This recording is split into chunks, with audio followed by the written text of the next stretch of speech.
Hey, it's the Scotch Test Dummies. I'm Scott. Bart! Been a while since we looked at Compass Box Oak Cross, but we thought, let's do it. Standard offering. And we're going to test it!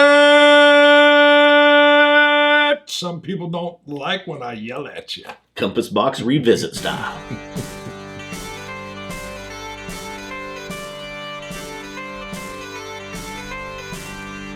All right, we're in. So this is something that's always out there for Compass Box. Yeah, right? core range. Yeah, that's what I meant, basically. Core.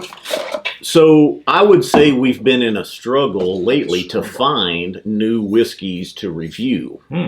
Just new, there's not, I think because of COVID. Took 9 years. Well, I think because of COVID and everybody being off, through 2020, a lot of distilleries were shuttered. Stuff wasn't, I think marketing departments got behind, releases got behind. Maybe we're going to start catching up. But really, for the last year, we just haven't really seen a lot of new releases coming out. Now, we were always talking about, Compass. Look at the dust on that bottle. That one's even sat on the shelf for a while. Dusty, and the seal sounded great. A while back, we revisited Peat Monster because we had, good one. And it was a slightly different blend. A new recipe. Yeah. And it had been probably 7. Oh, well, that was one of the first bottles we had reviewed. So it had been 8 years since we had looked at Peat Monster. And it held up great. It did. Yeah, really both liked it. And I think better. I think it exceeded expectations. Yeah, it did.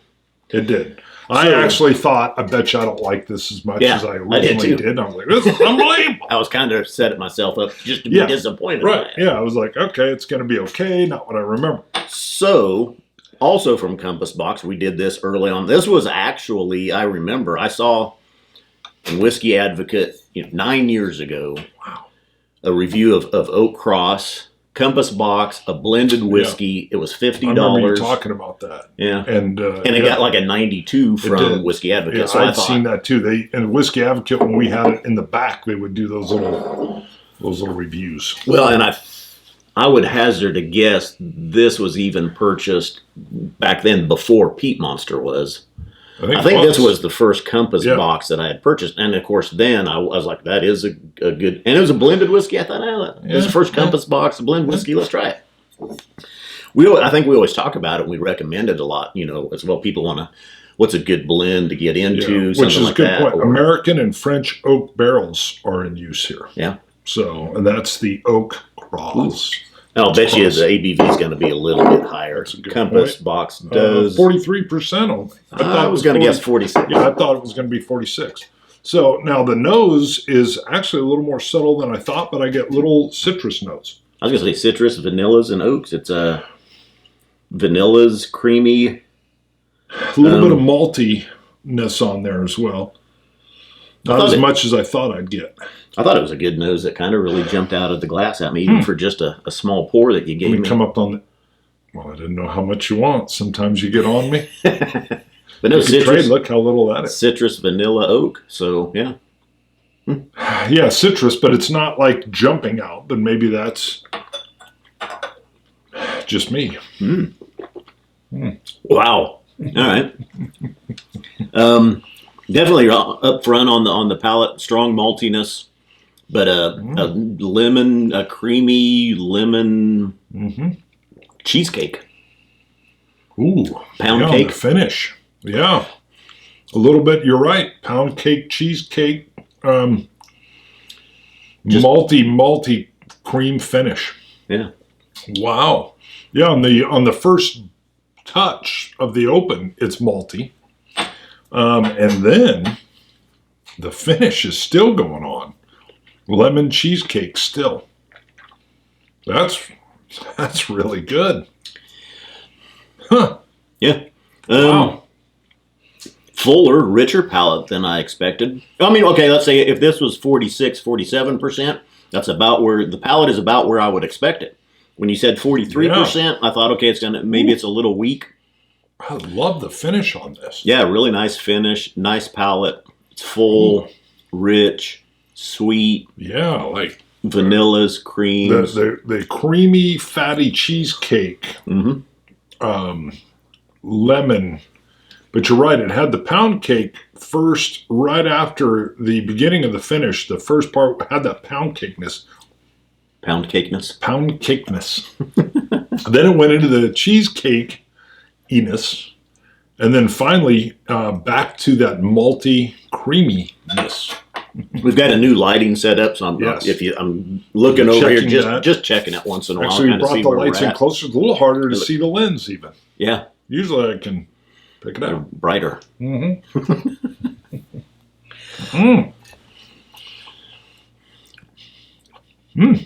Yeah. Boy, I, again, am very pleasantly surprised. And the most pleasing part I'm with you is, if I was having this blind, I think, 43 is good, but I think I would think it's 46.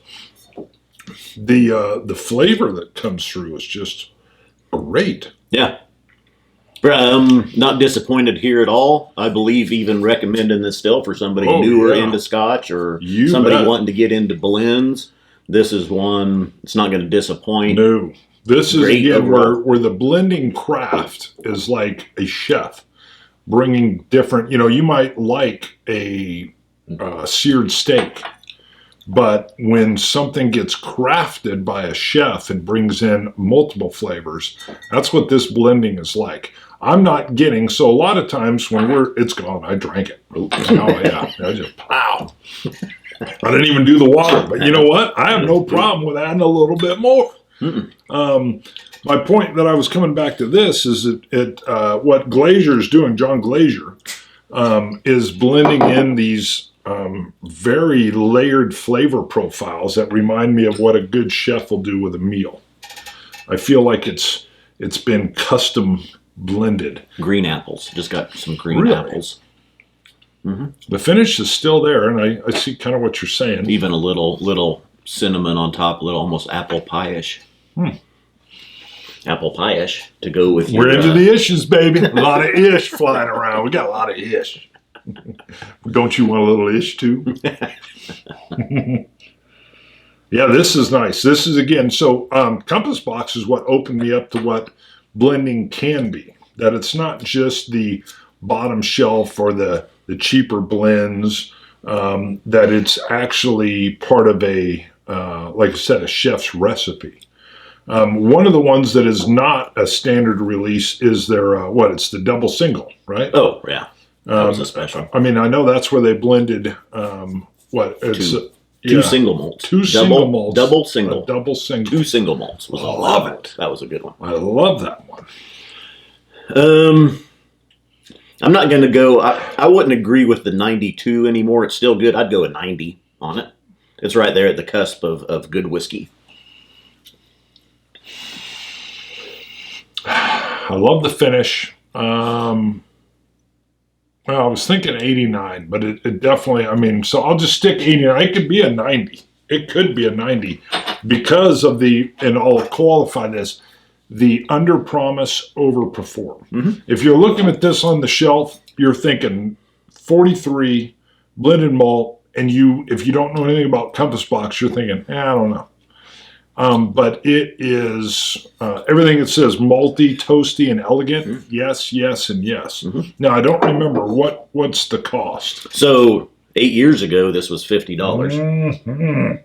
Now it's $52. It's still $50. Woo! Once again, that's even better. Do you like the setup there? I did, because I thought 52, and you're like, no. I was surprised. Hasn't changed. Still $49.99. Genius.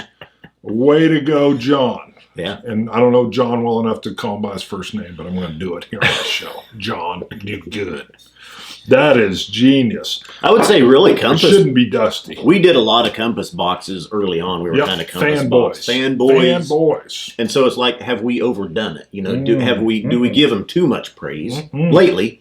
So it's like, look, when we went back to the Peat Monster, I was surprised by it and really impressed me. Yes. And the same with this one. We haven't done this one. Looked at this one for 8 years plus. Yeah. And I just thought, hey, let's go back and look at it and see if it's still worth recommending to people. I just got toasted bread with Irish butter. The fatty kind of creaminess. That. Wow. That was with the water I put in there. Because I wanted to try it with the water. That is delicious. Yeah, this is great. This should not be dusty. Great stuff. Unbelievable price still. And again, I can't say it enough. Under promise, over perform. Give this a shot. Love it. We Can't believe have the price points the same. a new Patreon supporter just came in. Yeah. I think it came in pounds. 2 pounds. Yeah, 2 pounds, which in US dollars is like $39. Oh, it's quite that high. Just kidding. I know, but the pound's doing well. Yeah. The pound is doing well. Definitely. Yeah. But we'll give him a shout out anyway. Right. Let me look again. Yes. Christopher Golding! Woohoo! Thank I you, used to have a Christopher. coworker named Golding. Yeah. Yeah. Large man. Very big guy. Yeah. Fast, too. Fast. I played racquetball with him once. Killed me. Sorry. So you can go to the website and you can look up merch. We've got coins on there. ScotchTestDummies.com. Sorry. Helps, keeps the lights on. Good to Helps say it. buy whiskey. You can also go to Patreon, look up Scotch Test Dummies, and you can go on there and support for as little as $1 a month, or you can do what Golding did and come in with $35 via 2 pounds. We buy lights that make my forehead look shiny. That's right. We're working on moving lighting in a little bit. But he'll, I told him, dirty that up a little bit. Put a little dirt on it. So, Scotch It. You Scotch gods. Cilantro. Dummies. Dummies.